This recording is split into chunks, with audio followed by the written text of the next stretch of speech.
Negara telah dilanda banjir besar pada akhir tahun lalu membawa ke awal tahun ini.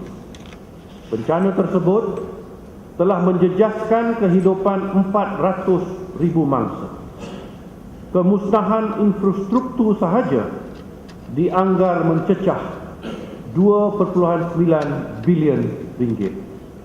Di negeri Perak, daerah-daerah Hulu Perak, Krian, Kuala Kangsar, Perak Tengah, Manjung dan Hilir Perak turut dilanda banjir. 2,900 keluarga dengan bilangan lebih 12,000 mangsa terpaksa ditempatkan di 77 pusat pemindahan bencana banjir, melibatkan perbelanjaan 1.4 juta ringgit untuk membiayai makan minum dan keperluan asas. Beta sendiri menyaksikan dengan tiba kemusnahan yang berlaku ke atas rumah kediaman, harta benda serta sumber kehidupan mangsa yang terlibat. Laporan awal menunjukkan 2,432 buah rumah perlu dibaik pulih, sementara 26 buah rumah telah musnah.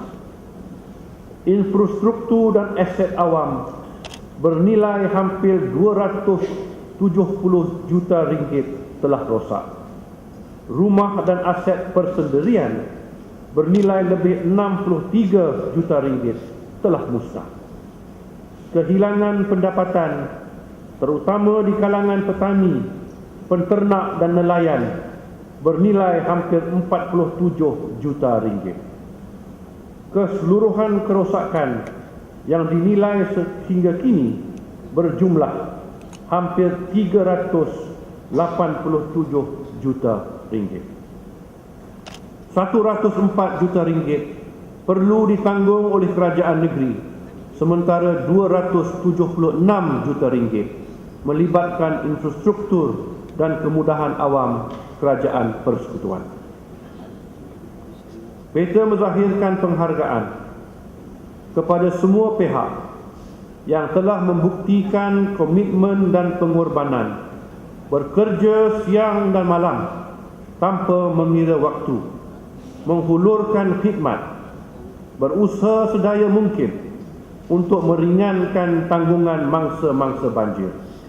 Khususnya kepada ahli-ahli Dewan ini, Urusetia Keselamatan Negeri, Angkatan Tentera Malaysia, Polis Diraja Malaysia, Jabatan Bomba, Jabatan Pertahanan Awam, Rela, Jabatan Kebajikan Masyarakat, Jabatan Kesihatan, Jabatan Penerangan, Jabatan Penyiaran, Jabatan Pendidikan, Majlis Agama Islam Perak, pejabat daerah dan majlis daerah yang menyediakan petugas di barisan hadapan. Di samping itu, penghargaan turut dirakamkan kepada pelbagai pertubuhan, badan bukan kerajaan, pihak swasta serta individu yang telah tampil menawarkan khidmat sukarela membantu tugas-tugas semasa dan pasca banjir, di samping menghulurkan sumbangan dan derma dalam bentuk wang ringgit, makanan, pakaian, peralatan dan barangan. Banjir adalah bencana berulang yang telah berlaku dan akan berlaku. Jika banjir merupakan medan pertarungan, kita tidak dapat lari dari setiap tahun berhadapan dengan izin a new and unfriendly battleground.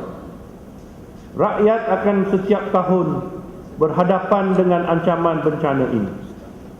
Kebanyakan mangsa banjir adalah dari kalangan rakyat berpendapatan rendah. Ramai yang berada dalam kategori miskin.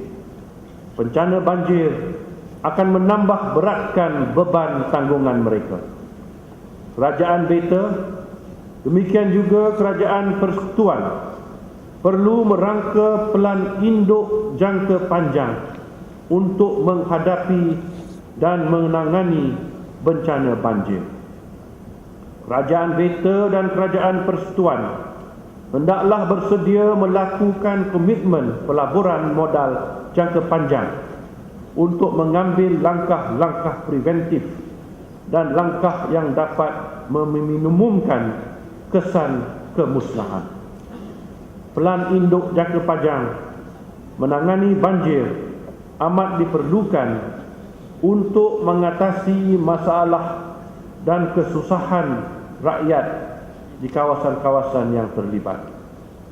Aset logistik yang sedia ada perlu ditambah serta dinaik taraf bagi memudahkan aktiviti komunikasi dan menyelamat. Plan pengurusan lembangan sungai secara bersepadu dirujuk dengan ringkasan IBRM, Integrated River Basin Management, telah pun disediakan untuk menyeleras semua pengurusan sumber dan aktiviti di lembangan Sungai Perak. IBRM adalah pendekatan yang diguna pakai oleh semua negara maju, menyelaras semua pengurusan sumber dan aktiviti di sesuatu lembangan sungai bertujuan memperkayakan penduduk tempatan melalui pembangunan sosial dan ekonomi secara kreatif serta mampan dan berupaya menambah peluang pekerjaan bertaraf tinggi di samping menjamin keselamatan dan kesejahteraan rakyat. Plan ini hendaklah terus dikemaskinikan. Semua jabatan dan agensi hendaklah mematuhi tata cara yang digariskan dalam pelan pengurusan ini.